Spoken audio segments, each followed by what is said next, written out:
അമേരിക്കയ്ക്കും സഖ്യകക്ഷികൾക്കും ഒഴികെ മറ്റെല്ലാവർക്കും ഹോർമുസ് കടലിടുക്ക് തുറന്നുകൊടുക്കുമെന്ന കനത്ത പ്രഖ്യാപനവുമായി എത്തിയിരിക്കുകയാണ് ഇറാൻ വിദേശകാര്യമന്ത്രി അബ്ബാസ് അരാഗ്ചി. അമേരിക്കയുടെയും ഇസ്രയേലിന്റെയും ആക്രമണത്തെ ചെറുക്കുന്നതിന് വേണ്ടി ഇറാൻ സ്വയം രക്ഷാമാർഗങ്ങൾ പരീക്ഷിക്കുകയാണെന്നും അബ്ബാസ് അരാഗ്ചി കൂട്ടിച്ചേർത്തു. ടെഹ്റാനിൽ പത്രസമ്മേളനത്തിൽ സംസാരിക്കുകയായിരുന്നു അദ്ദേഹം. ഞങ്ങളെ സംബന്ധിച്ച് ഹോർമുസ് കടലിടുക്ക് തുറന്നിരിക്കുന്നു. പക്ഷേ ഞങ്ങളുടെ ശത്രുക്കൾക്ക് അവരുടെ സഖ്യകക്ഷികൾക്ക് കടലിടുക്ക് അടഞ്ഞു തന്നെയായിരിക്കും. ഇറാൻ വിദേശകാര്യമന്ത്രി പറഞ്ഞത് ഇങ്ങനെയാണ്. ആത്മാഭിമാനത്തോടുകൂടി ഇറാൻ പ്രതിരോധം തുടരുമെന്നും അദ്ദേഹം കൂട്ടിച്ചേർക്കുന്നുണ്ട്. വെടിനിർത്തലിനായി ഇറാൻ ശ്രമിച്ചു എന്ന വാദങ്ങളും അരാഗ്ചി തള്ളി. അത്തരം ഒരു അഭ്യർത്ഥന ഇറാന്റെ ഭാഗത്തുനിന്ന് ഉണ്ടായിട്ടില്ല എന്നും അദ്ദേഹം വ്യക്തമാക്കി. ഞങ്ങൾ ഒരു സന്ദേശവും അയച്ചിട്ടില്ല, വെടിനിർത്തലിനായി അപേക്ഷിച്ചിട്ടുമില്ല. പക്ഷേ എതിരാളികൾ ഇനി മറ്റൊരു ആക്രമണം നടത്തുന്നതിന് മുൻപ് 1000 തവണ ആലോചിക്കുന്ന തരത്തിലായിരിക്കും ഈ യുദ്ധം അവസാനിക്കുക എന്നാണ് അരാഗ്ചി പറഞ്ഞത്. സംഘർഷത്തിന്റെ തുടക്കത്തിൽ ഇറാൻ നിരുപാധികമായി കീഴടങ്ങണമെന്ന് അമേരിക്ക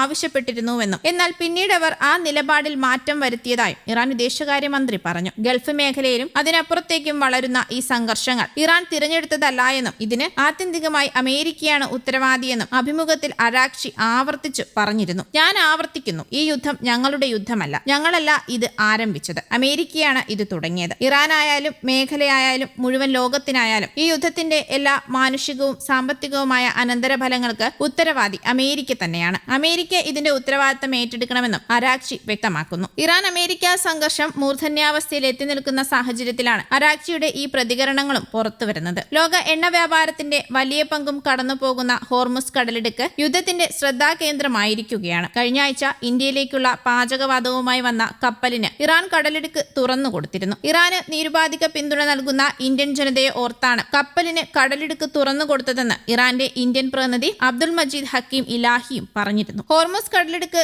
വീണ്ടും തുറക്കുന്നതിനായുള്ള ആദ്യഘട്ട നീക്കമെന്ന നിലയിൽ ഇറാന്റെ മിസൈൽ കേന്ദ്രങ്ങൾക്ക് നേരെ അമേരിക്ക ശക്തമായ ബോംബാക്രമണം നടത്തിയെന്ന റിപ്പോർട്ടുകളും പുറത്തു വന്നിരുന്നു. ഏകദേശം 2268 കിലോഗ്രാം ഭാരമുള്ള ഭൂമിക്കടിയിലേക്ക് തുളച്ചു കയറാൻ ശേഷിയുള്ള ഡീപ് പെനട്രേറ്റർ ബോംബുകളാണ് ഇറാന്റെ തീരപ്രദേശങ്ങളിലെ ഒളിത്താവളങ്ങളെ ലക്ഷ്യം വെച്ച് പ്രയോഗിച്ചത്. അന്താരാഷ്ട്ര കപ്പൽ ഗതാഗതത്തിന് ഭീഷണി ഉയർത്തുന്ന ഇറാന്റെ ക്രൂയിസ് മിസൈലുകളെ നശിപ്പിക്കാനാണ് ഈ സൈനിക നീക്കമെന്ന് US സെൻട്രൽ കമാൻഡ് പ്രസ്താവനയിൽ വ്യക്തമാക്കിയിരുന്നു. അമേരിക്കയും ഇസ്രയേലും തങ്ങളുടെ രാജ്യത്തിന് മേൽ നടത്തുന്ന യുദ്ധത്തിന് തിരിച്ചടിയായാണ് ഇറാൻ ഹോർമുസ് കടലിടുക്ക് അടച്ചുപൂട്ടിയത്. ലോകത്തെ എണ്ണ വിതരണത്തിന്റെ 1/5 കടന്നുപോകുന്ന ഈ നിർണായക പാതയിലെ ഉപരോധം ആഗോളതലത്തിൽ ഊർജ്ജവില കുതിച്ചുയരാനും സമുദ്രഗതാഗതം തടസ്സപ്പെടാനും കാരണമായിരുന്നു. ഈ സാഹചര്യത്തിലാണ് കടലിടുക്കിലെ തടസ്സങ്ങൾ നീക്കി കപ്പലുകളുടെ സുരക്ഷ ഉറപ്പാക്കാൻ സൈനിക നടപടി അനിവാര്യമാണെന്ന തീരുമാനത്തിലേക്ക് അമേരിക്ക എത്തിയത്. അതേസമയം ഹോർമുസിലെ സൈനിക നീക്കത്തിൽ സഹകരിക്കാനുള്ള പ്രസിഡന്റ് ഡൊണാൾഡ് ട്രംപിന്റെ ആഹ്വാനം നാറ്റോ ഉൾപ്പെടെയുള്ള സഖ്യകക്ഷികൾ തള്ളിക്കളഞ്ഞിരുന്നു. തങ്ങൾ നാറ്റോയെ ഇത്രയധികം സഹായിച്ചിട്ടും ഒരു മൈൻ സ്വീപ്പർ പോലും അയക്കാൻ സഖ്യകക്ഷികൾ തയ്യാറാകാത്തതിൽ ട്രംപ് കടുത്ത അമർഷവും രേഖപ്പെടുത്തി.